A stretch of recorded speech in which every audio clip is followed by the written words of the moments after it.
In 2025, the once stable trade relationship between Canada and the United States was rocked by a series of unexpected events that sent shockwaves through both economies. For decades, the two countries had enjoyed a close partnership, with goods and services flowing freely across the world's longest undefended border. But that era of predictability came to an abrupt end. The Trump administration, returning to power with a renewed focus on America First, announced a sweeping new wave of tariffs targeting Canadian imports.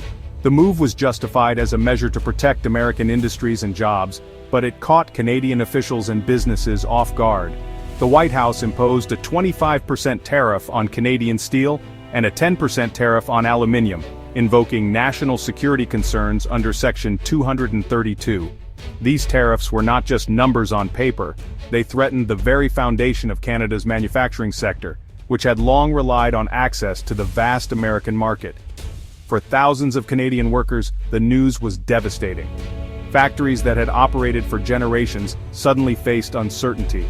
Idle machinery and empty shop floors became a stark symbol of the new reality as companies scrambled to adapt to the sudden loss of their largest customer.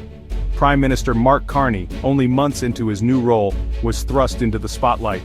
He now faced his first major international crisis, a test not only of his leadership, but of Canada's ability to stand up for its economic interests on the world stage.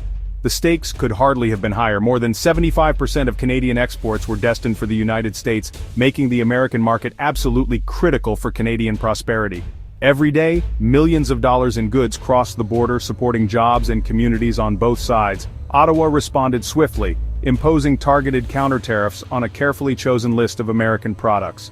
These included iconic goods like Florida oranges and Kentucky bourbon, symbols of American culture and commerce. The message was clear: Canada would not back down without a fight. What followed was a tense standoff.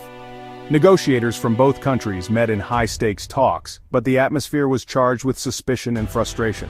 The spirit of partnership that had defined the relationship for so long was replaced by open tension and a sense of looming uncertainty. Across Canada, the dispute quickly became about more than just economics. It was a test of national resolve and pride, as citizens rallied behind their leaders and industries. The new era of trade tensions had begun, and its outcome would shape the future of North American relations for years to come. When Prime Minister Mark Carney took office, his government quickly made its position clear to both domestic and international audiences. The guiding principle was simple, yet powerful. No bad deal is better than a bad deal. This phrase became a rallying cry, echoing through the halls of Parliament and across the negotiating tables. It wasn't just a slogan, it was the backbone of Canada's entire negotiating strategy. By drawing a clear line in the sand, Ottawa sent a message that it would not accept any agreement that threatened the country's economic independence or long-term prosperity. As talks with the United States over the USMCA intensified, Carney's team faced mounting pressure. The American side pushed hard for concessions that would have tilted the agreement in their favor, but the Canadians stood firm, refusing to yield to demands that would undermine their national interests, even as the economic costs of a prolonged standoff began to bite. This approach was not without risk. Choosing to hold out for a fair deal meant accepting short-term uncertainty and economic pain. But Carney and his advisors believed that prioritizing long-term stability and fairness was worth more than any quick fix or temporary relief. Carney's extensive background in international finance played a crucial role in shaping this doctrine. He understood the importance of leverage, credibility, and the power of a principled stance in high-stakes negotiations. At home, this tough approach resonated with Canadians from coast to coast. Citizens rallied behind their leaders, proud to see their government defending Canadian values and interests on the world stage. Abroad, Canada's resolve sent a powerful signal to other nations. It demonstrated that even smaller countries could stand up to larger powers and negotiate on their own terms, inspiring quiet admiration and respect. Ultimately, the no bad deal doctrine wasn't about rejecting negotiation altogether. It was about ensuring that every agreement was built on strength, self-respect, and a clear vision for Canada's future. Behind the scenes, Carney's government launched a sophisticated campaign to build support within the U.S.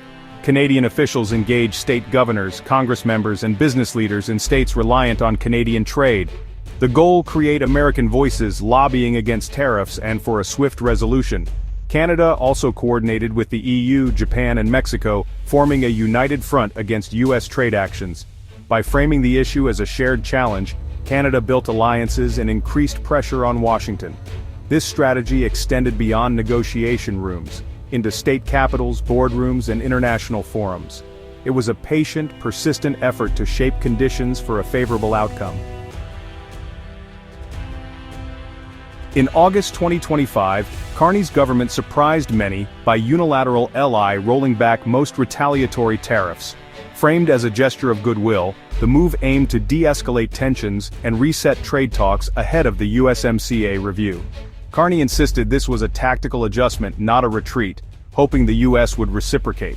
The risk: Canada gave up leverage without a firm US commitment to remove its own tariffs. The move divided opinion. Was it a bold step toward resolution or a sign of weakening resolve? The answer would soon become clear, but for now the country held its breath. President Trump publicly welcomed Canada's tariff rollback, striking a rare conciliatory tone. Supporters saw this as proof the olive branch was working, opening a path to resolution. Yet Trump quickly reiterated his belief that existing trade deals were unfair to the U.S. and needed renegotiation. Commerce Secretary Lutnick confirmed the U.S. would push for tougher terms in the upcoming USMCA review.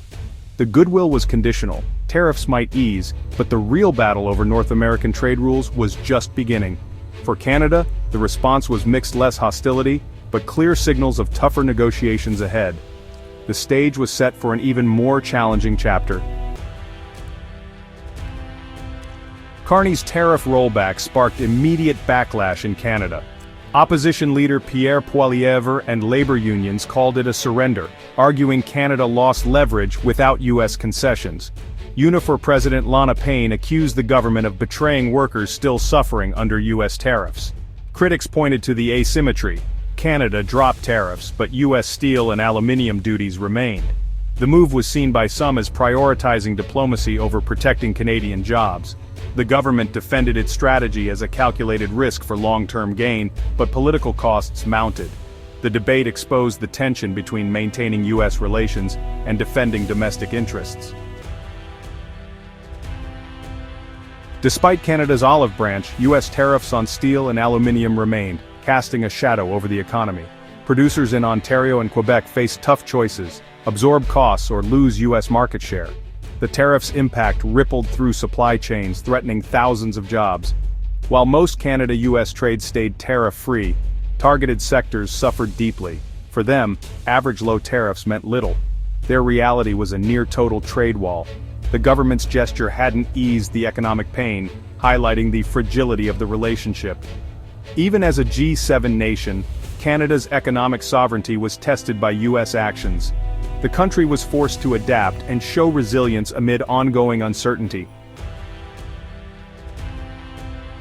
Amid escalating trade tensions between the United States and its global partners, a surprising shift in U.S. immigration policy opened an unexpected door for Canada.